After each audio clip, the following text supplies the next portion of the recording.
જેટલા દર્દીઓને સુરત લાવવામાં આવ્યા। સુરત નવી સિવિલ હોસ્પિટલમાં સારવાર ચાલી રહી છે। ગૃહ રાજ્યમંત્રી હર્ષ સંઘવીએ સિવિલ હોસ્પિટલ પહોંચ્યા। સાપુતારા માલેગામ ઘાટ પર અકસ્માતમાં 5ના મૃત્યુ થયા। વહેલી સવારે 4 વાગે ખાનગી બસ પલટી ગઈ હતી। ઉત્તર પ્રદેશની ખાનગી બસને અકસ્માત નડ્યો। મૃતકોમાં 2 મહિલા અને 3 પુરુષોનો સમાવેશ થાય છે। અસરગ્રસ્ત બસમાં 48 જેટલા મુસાફરો હતા। યુપીની બસમાં 23 ડિસેમ્બરે પ્રવાસમાં નીકળ્યા હતા। દ્વારકા તરફ જતી વખતે બસને અકસ્માત નડ્યો છે। ઈજાગ્રસ્તોને સારવાર માટે હોસ્પિટલ ખસેડવામાં આવ્યા છે। તો ગૃહ રાજ્યમંત્રી હર્ષ સંઘવીએ પણ ટ્વીટ કર્યું છે। સાપુતારા ઘાટ નજીક બસ ખીણમાં ખાબકી હતી। સાપુતારા અકસ્માતમાં ઈજાઓ જે લોકોને થઈ હતી તે લોકોને સિવિલ હોસ્પિટલ પહોંચાડ્યા હોવાની વાત કરી છે। સાપુતારા અકસ્માતોમાં 42 જેટલા લોકો સવાર હતા, જેમાંથી 5 જેટલા લોકોએ જીવ ગુમાવ્યો છે। યુપીની આ બસ ઉત્તર પ્રદેશથી આ બસ ગુજરાતમાં આવી હતી। દ્વારકા જઈ રહી હતી।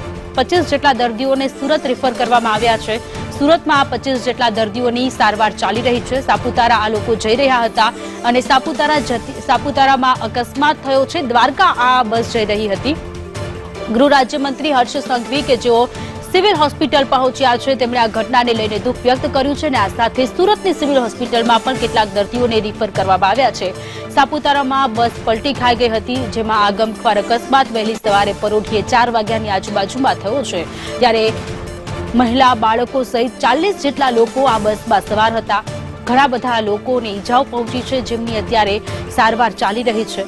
25 જેટલા દર્દીઓને સુરત રિફર કરવામાં આવ્યા છે। સુરતમાં આ લોકોની સારવાર ચાલી રહી છે। ઉત્તર પ્રદેશની આ બસ ઉત્તર પ્રદેશથી કેટલાક લોકો ગુજરાત આવ્યા હતા। દેવભૂમિ દ્વારકામાં દર્શન કરવા માટે જઈ રહ્યા હતા, ત્યારે આ બસને અકસ્માત નડી છે। ડિસેમ્બરે પ્રવાસમાં નીકળ્યા હતા ઉત્તર પ્રદેશથી। 23મી ડિસેમ્બરે નીકળ્યા હતા।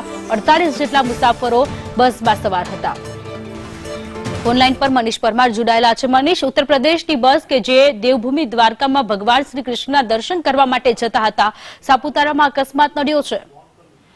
જી બિલકુલ, વાત કરીએ તો સાપુતારામાં મધ્યપ્રદેશની બસને અકસ્માત નડ્યો છે અને કેટલાક લોકોના મોત પણ નીપજ્યા છે। ત્યારે 25 જેટલા ઘાયલો છે તેને વધુ સારવાર મળે તે માટે સુરતની નવી સિવિલ હોસ્પિટલ ખસેડવામાં આવ્યા છે। સુરત નવી સિવિલ હોસ્પિટલનું તંત્ર છે તે ખડે પગે અત્યારે જોવા મળી રહ્યું છે અને તમામ દર્દીઓની સારવાર ચાલી રહી છે અને આ એક અલાયદા નવો વોર્ડ પણ ઇમરજન્સી વોર્ડ ઉભો કરવામાં આવી રહ્યો છે। જે રીતના બસ દુર્ઘટના બની હતી, ત્રંબકેશ્વરથી સાપુતારા આવી રહી છે, તે દરમિયાન આ અકસ્માતની ઘટના બની હતી, જેમાં કેટલાક લોકો ઘાયલ થયા હતા। તેમાંથી સુરત નવી સિવિલ હોસ્પિટલમાં અત્યારે 25થી વધુ દર્દીઓની સારવાર ચાલી રહી છે। સાથે જ રાજ્યના ગૃહમંત્રી હર્ષ સંઘવી છે તે પણ આવી પહોંચ્યા છે। પોલીસની બંને પાંખ છે, જિલ્લાવાળા પોલીસ અને સુરત પોલીસ કમિશનર સહિતના જે મેડિકલ સ્ટાફ છે તે પણ અત્યારે સુરતની નવી સિવિલ હોસ્પિટલ પર ખડે પગે દેખાઈ રહી છે અને આ તમામ ઘાયલોને અત્યારે સારવાર ચાલી રહી છે।